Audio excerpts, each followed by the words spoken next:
Hello and welcome back, ladies and gentlemen, to another Historical Humans Reacts. And on today's episode, we've got a story of looting and artifact stealing, where the Fish and Wildlife Conservation Commission of Florida ended up catching two people who were illegally collecting over 200 artifacts from an archaeological site. Yeah.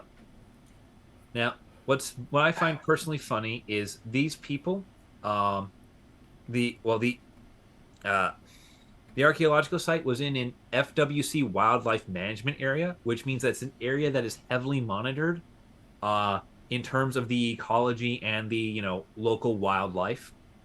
Um, and what these thieves decided to do was to cover the fact that they were digging up the ground to loot artifacts, was to cut down trees and place the palm fronds over the holes that they had dug.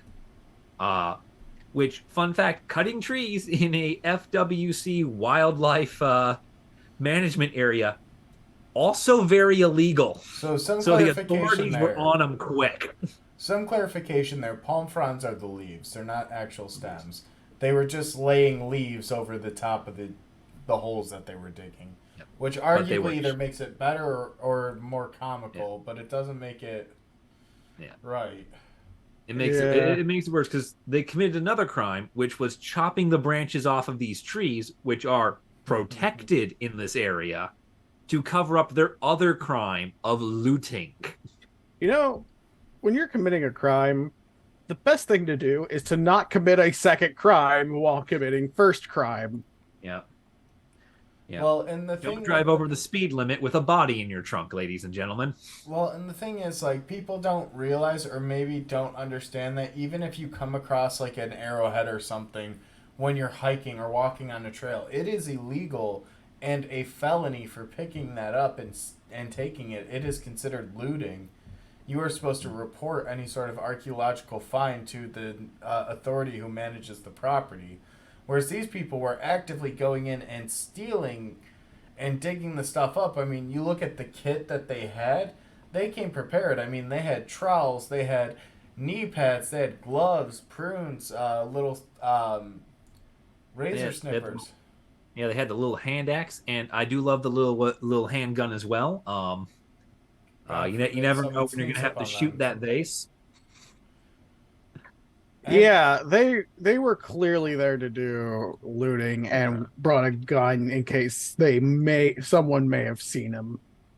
Yeah, it highlights something that a lot of people may not realize, and that how much of an issue looting is, because when you take an item from its context, when you take it from where it originates from, you're taking it away from the story, you're taking it away from the history, and there's nothing to be learned about it.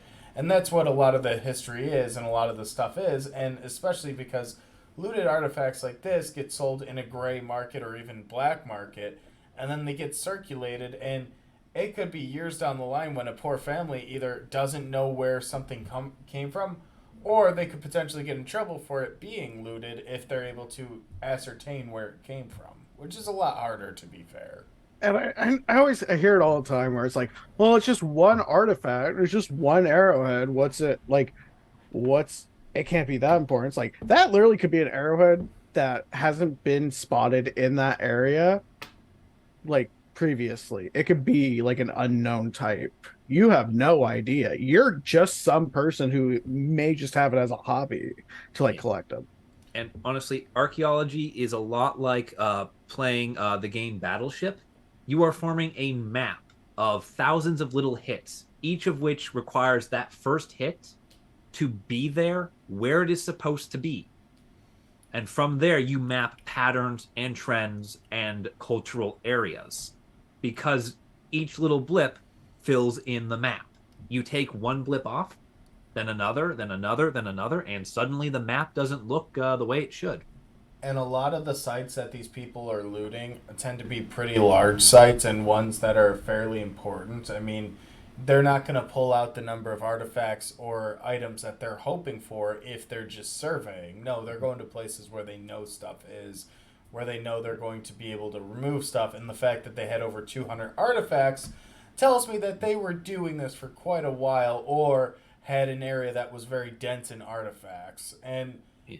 it's just upsetting too because it could be something where someone planned on coming back and doing additional research, or it could be like Colm said, a one of a kind site that gives us an insight. And archaeologists don't always fully excavate a site. A lot of times we'll leave it for future archaeologists so they can come back and complete our work with a better, fresher mindset, newer technology, newer ways of studying. Like, there's a ton of information that gets left on the table when an item is wrongfully removed.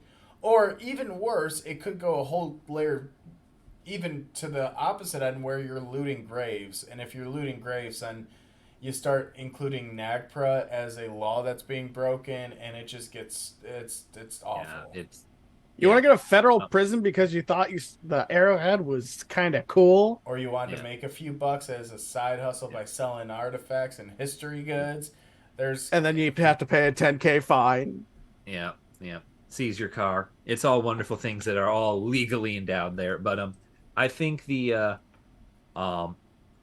site or the article we have here puts things into perspective for us. It mentions how there's a Florida master site file that has over 27,000 known historic archaeological sites in Florida, and it makes a point to note that regardless of size or complexity, each site offers insights into past peoples and environments. Because it doesn't matter how much is there or what is there. What matters is that it is there. actually kind of a cool little insight to outsiders and to people who may not be familiar. But every single state in the U.S. has a database of archaeology sites, and that's what they're referencing there is the master list, the database that houses the entire state's information, which can be accessed by people with the appropriate credentials. But it, it can pose an issue, and it's part of the reason why a lot of those databases are restricted access to both professionals and to a specific dollar amount, like cost wise, is because you don't want the wrong people to be able to access it so they know where to go looking. And it doesn't matter how big the site or how much they took, looting should be punished to the fullest extent of the law, plus, I think, a shit ton more, quite frankly. And if we're being honest, this is not a crime being committed by people trying to survive. This is a crime being committed on the basis of greed. Yeah, quite frankly. We had on the site, one of the sites that I worked on not too long ago.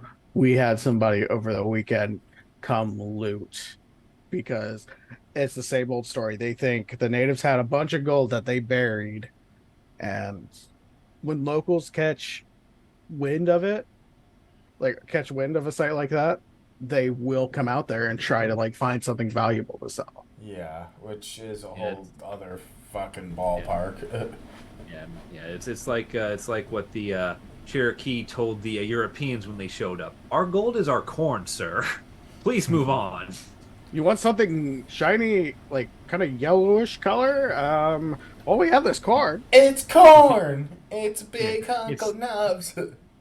Yeah. Like, what's That's the problem? closest You want thing they have something to gold. shiny and yellowish? Here's corn. Yeah. That's a good place. That's a good place to leave it, I think. Yeah, Can't thank go you guys wrong for with watching. corn. We'll see you in the next episode. And if you like corn, let us know down in the comments below what your favorite type is. Mine has to be the glass jewel corn. I like the band. Oh no.